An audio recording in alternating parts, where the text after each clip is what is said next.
Perseverance is like holding on to a metal rod that is hot, and the hotter it becomes, the more you hold on. Don't let the heat causes your hands to slip away.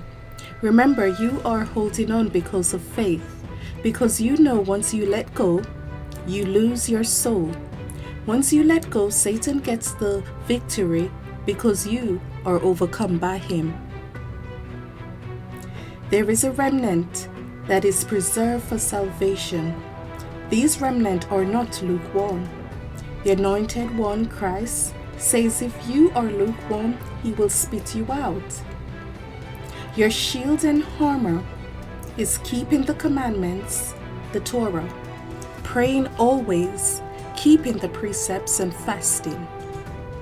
By doing all these things, you shall be strengthened in faith as often as you will.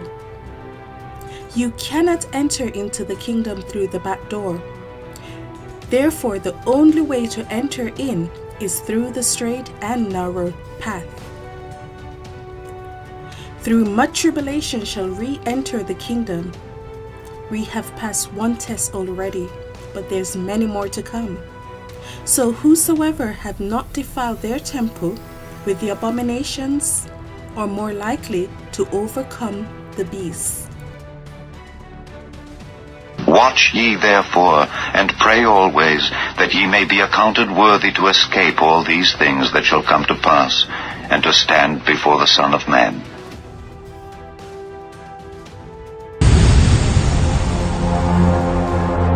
Everyone that learns of what is really happening in the world right now asks me innocently the same question. Why are they doing it?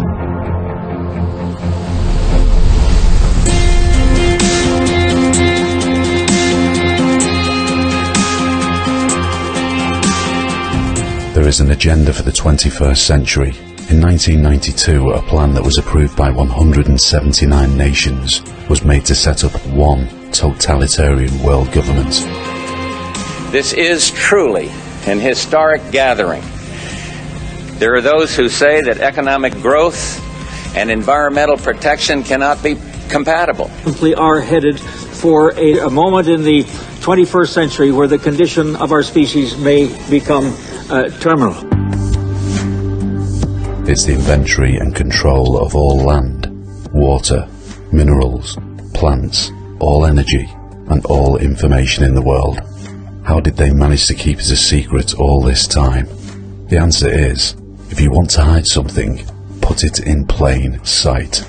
A lot of the information is out there, but it wears the cloak of propaganda. We've all heard terms like sustainable development. Sounds good, right? You'd think it's about recycling, creating energy and food resources for everyone. It's not. It's about moving populations into concentrated city centres and clearing them out of the rural areas. All systems have to come in harmony if they were to control us all. When systems are out of sync, they can't be controlled centrally. Every nation that signed on Agenda 21 has its local Agenda 21 plan. The majority of people around the world are completely unaware of this, and whenever anyone talks about this, they get attacked and labelled as a conspiracy theorist. It is a conspiracy, but it's not a theory. It's a fact. And for those who say, what evidence do you have? I won't show you clips, articles or statistics. Your cognitive dissonance will block all of it. But I will ask you to take a look at the world in the last 30 years. Despite all the technological advancements, poverty is rampant everywhere. The middle class is disappearing in developed nations. Africa is struggling. The wars in the Middle East are endless. Freedom of speech is under attack. Human rights are constantly being violated. Do you want me to carry on? Are you going to dispute these facts too? Everything we are seeing right now is a controlled collapse of our economy. They want to achieve a balance between the economy, ecology, and equity, where they meet in the centre, but it's not a balance that's based on the well-being of the people. It's a balance for corporations so they can exploit, control, and have populations in dense areas so they can be easily surveilled and managed. The The mainstream media is owned by 5 major corporations. Fact. You are not going to get this information from the mainstream press, so you need to be your own press. You need to educate yourself and others. You need to help your children understand they are being indoctrinated from a very young age. This is what we want to do with the Mirror Project. To have all this anti-propaganda material in one place, and more importantly, to be connected to one map for the whole community to see the bigger picture and understand it and contribute. All content will be uncensored, and to avoid mainstream media intruders, we'll have a simple rating system on each piece of content, and if the community rates it down below a certain point, it will be deemed as propaganda by the people. This allows for the content to not be subject to censorship from any of the organisations, but the community itself will regulate it.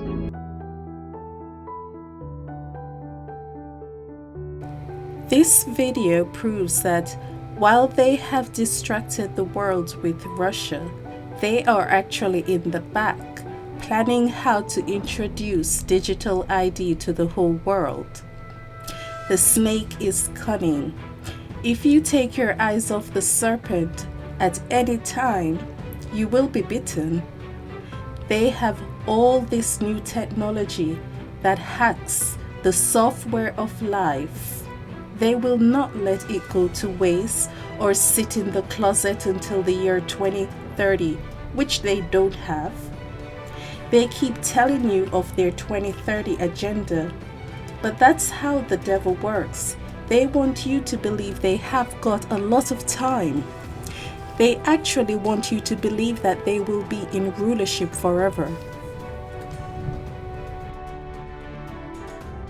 Their inward thought is that their houses shall continue forever, and their dwelling places to all generations. Jamaica's central bank digital currency will officially be called the Jamaica Digital Exchange, or JAMDEX. The Bank of Jamaica chose the name following a competition involving members of the public. JAMDEX will also be represented by a logo which incorporates Jamaica's national fruit, ackee. Now, the full public rollout of JAMDEX is to take place this quarter. Jamaica's central bank digital currency will officially be called the Jamaica Digital Exchange, or JAMDEX. The Bank of Jamaica chose the name following a competition involving members of the public. JAMDEX will also be represented by a logo which incorporates Jamaica's national fruit, ackee. Now, the full public rollout of JAMDEX is to take place this quarter. Jamaica's central bank digital currency will officially be called the Jamaica Digital Exchange, or JAMDEX. The Bank of Jamaica chose the name following a competition involving members of the public. JAMDEX will also be represented by a logo which incorporates Jamaica's national fruit, ackee. Now, the full public rollout of JAMDEX is to take place this quarter. So the UK is currently the head of the G7 group. That's the world's most economically advanced countries. And the UK currently chairs the G7 group. Our Chancellor, who does our economy, called Chancellor of the Exchequer, his name's Rishi Sunak. He put out this video saying that what they want to do is bring in this thing called the central banking digital currency. They want to replace fiat paper money with digital money as a competitor to Bitcoin and crypto money, right? But instead of being decentralized currency, it will be controlled by a government. It's digital currency, but controlled centrally through the banks, Bank of England. So instead of having a bank account with whatever, HSBC or Bank of America, you'll have a bank account directly with, in the American context, with the Fed. In the UK, directly with the Bank of England. You have a personal bank account, and you're given digital money in that bank account. These are called central banking digital currencies.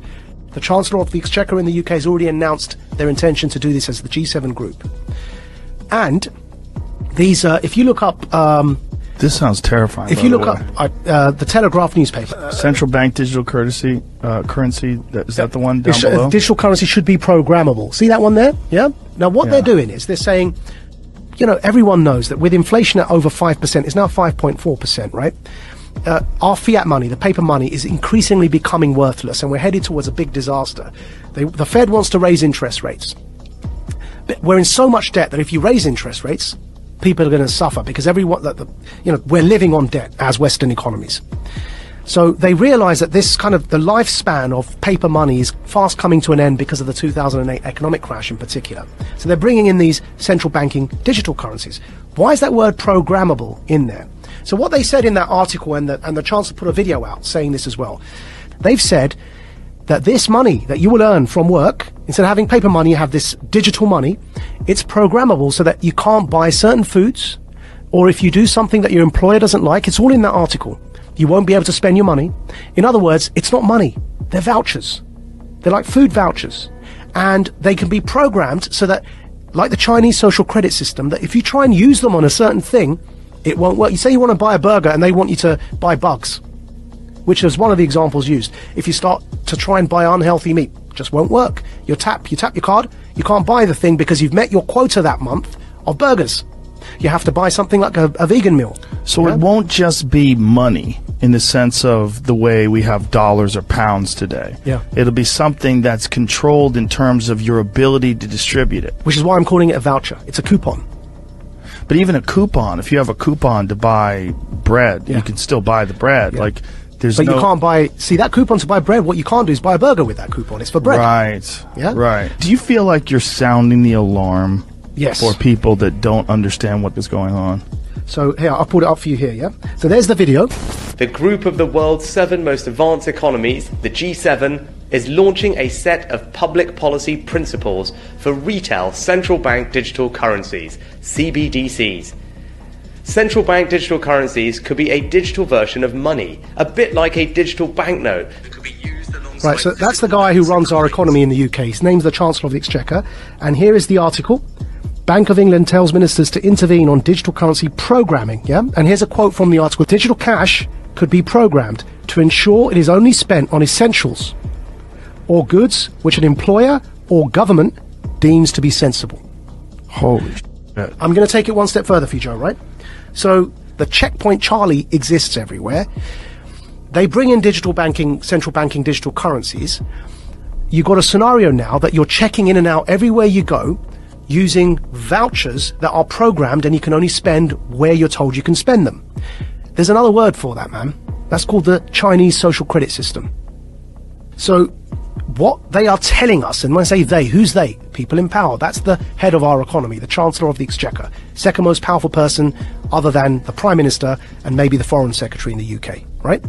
He's telling us, I just played it there for you, he's telling us that's what he, as the UK, the head of the G7, want to bring in for the G7.